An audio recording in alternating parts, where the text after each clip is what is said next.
Hi friends, welcome to സ kitchen. ഇന്ന് ഞാൻ വന്നിരിക്കുന്നത് ചെമ്മീൻ കൊണ്ടിട്ടുള്ള ഒരു അടിപൊളി റെസിപ്പിയുമായിട്ടാണ്. അപ്പോൾ വീഡിയോ എല്ലാവരും മുഴുവനായിട്ട് കണ്ടിട്ട് ലൈക്കും ഷെയറൊക്കെ ഒന്ന് ചെയ്തേക്കണേ. എന്നാൽ നമുക്ക് വീഡിയോ കണ്ടു നോക്കാം. ഞാനിവിടെ 1/2 കിലോ ചെമ്മീൻ എടുത്തിട്ടുണ്ട്. ഇത് കഴുകി ക്ലീൻ ചെയ്ത് വെച്ചിരിക്കുവാണ്.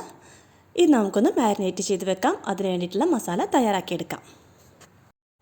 ഇതിലേക്ക് 1 ടേബിൾ സ്പൂൺ കാശ്മീരി മുളക് പൊടി ചേർത്ത് കൊടുക്കുന്നുണ്ട്. ഇനി ഇതിലേക്ക് 1/4 ടീസ്പൂൺ മഞ്ഞൾപ്പൊടിയും 1 ടീസ്പൂൺ കുരുമുളക് പൊടിയും 1 ടീസ്പൂൺ ഇഞ്ചി വെളുത്തുള്ളി പേസ്റ്റും ചേർത്ത് കൊടുക്കുന്നുണ്ട്. 2 ടേബിൾ സ്പൂൺ കോൺഫ്ലവർ ചേർത്ത് കൊടുക്കാം.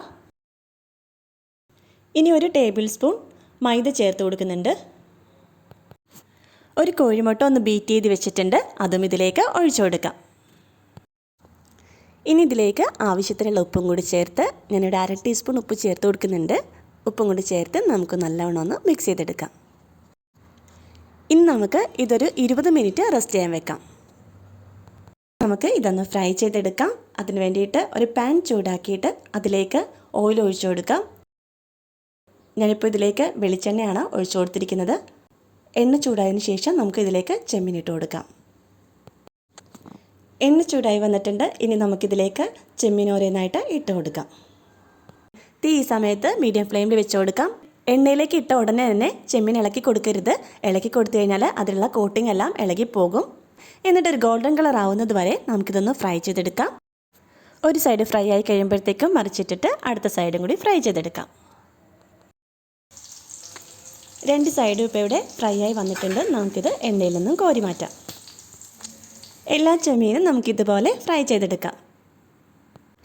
ഇനി ഒരു ചട്ടി ചൂടാക്കാൻ വെച്ചിട്ടുണ്ട്. അതിലേക്ക് 2 ടേബിൾ സ്പൂൺ വെളിച്ചെണ്ണ ഒഴിച്ചു കൊടുക്കുന്നുണ്ട്.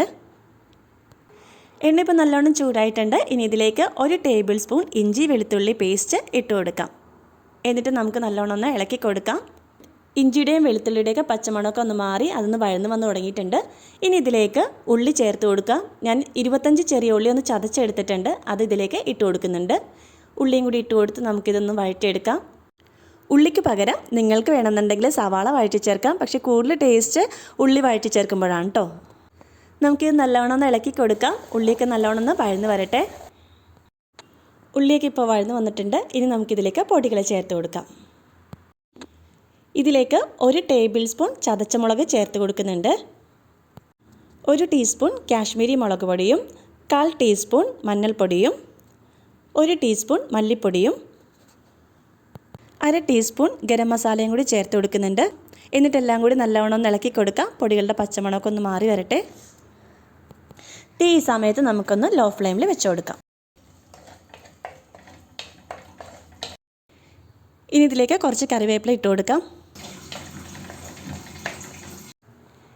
ഇനി ഇതിലേക്ക് 1 ടേബിൾ സ്പൂൺ ടൊമാറ്റോ കെച്ചപ്പും കൂടി ചേർത്ത് കൊടുക്കുന്നുണ്ട്. എന്നിട്ടെല്ലാം കൂടി ഇളക്കി നന്നായി മിക്സ് ചെയ്ത് കൊടുക്കാം. എല്ലാം നല്ലവണ്ണം മിക്സ് ചെയ്ത് യോജിപ്പിച്ചതിന് ശേഷം ഇതിലേക്ക് ക്യാപ്സിക്കം ഇട്ട് കൊടുക്കുന്നുണ്ട്. ഇതേപോലെ നീളത്തിൽ കട്ട് ചെയ്തിട്ടാണ് ഇട്ട് കൊടുക്കുന്നത്. ഞാൻ 2 കളർ ക്യാപ്സിക്കം എടുത്തിട്ടുണ്ട്. രണ്ടും കൂടി ഒരു വലിയ ക്യാപ്സിക്കത്തിൻ്റെ 1/4 ഭാഗം എന്നുള്ള കണക്കിനാണ് എടുത്തിരിക്കുന്നത്. ഒരു 15 സെക്കൻഡോളം നമുക്കിതൊന്ന് ഇളക്കി കൊടുക്കാം.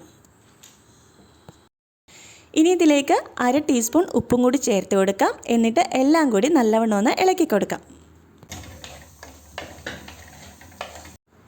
ഇനി നമ്മൾ നേരത്തെ ഫ്രൈ ചെയ്ത് വെച്ചിരിക്കുന്ന ചെമ്മീൻ ഇതിലേക്ക് ഇട്ട് കൊടുക്കാം. എന്നിട്ട് ആ മസാല എല്ലാം ചെമ്മീനിൽ പിടിക്കത്തക്ക വിധത്തിൽ നല്ലോണം ഒന്ന് ഇളക്കി യോജിപ്പിച്ച് കൊടുക്കാം.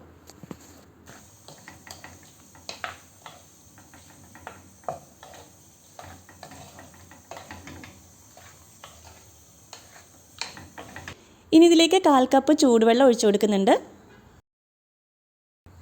കുറച്ച് മല്ലിയിലയും കൂടി ഇട്ട് എല്ലാം കൂടി ഒന്ന് മിക്സ് ചെയ്തതിന് ശേഷം 1 മിനിറ്റ് നമുക്കിതൊന്ന് ലോ ഫ്ലെയിമിലിട്ടൊന്ന് കുക്ക് ചെയ്തെടുക്കാം. നമ്മുടെ ചെമ്മീൻ റോസ്റ്റ് ഇവിടെ റെഡിയായി വന്നിട്ടുണ്ട്. അപ്പോൾ വീഡിയോ ഇഷ്ടമായെങ്കിൽ എല്ലാവരും ഒന്ന് ലൈക്ക് ചെയ്തേക്കണേ. പിന്നെ എൻ്റെ ചാനൽ സബ്സ്ക്രൈബ് ചെയ്യാത്തവരുണ്ടെങ്കിൽ ഒന്ന് സബ്സ്ക്രൈബ് ചെയ്ത് സപ്പോർട്ടും ചെയ്തേക്കണേ. പിന്നെ നിങ്ങളുടെ അഭിപ്രായങ്ങളെല്ലാം കമൻസിലൂടെ ഒന്ന് അറിയിച്ചേക്കണേ. എന്നാൽ ഇനി അടുത്തൊരു വീഡിയോ ആയിട്ട് വരാം. Till then bye.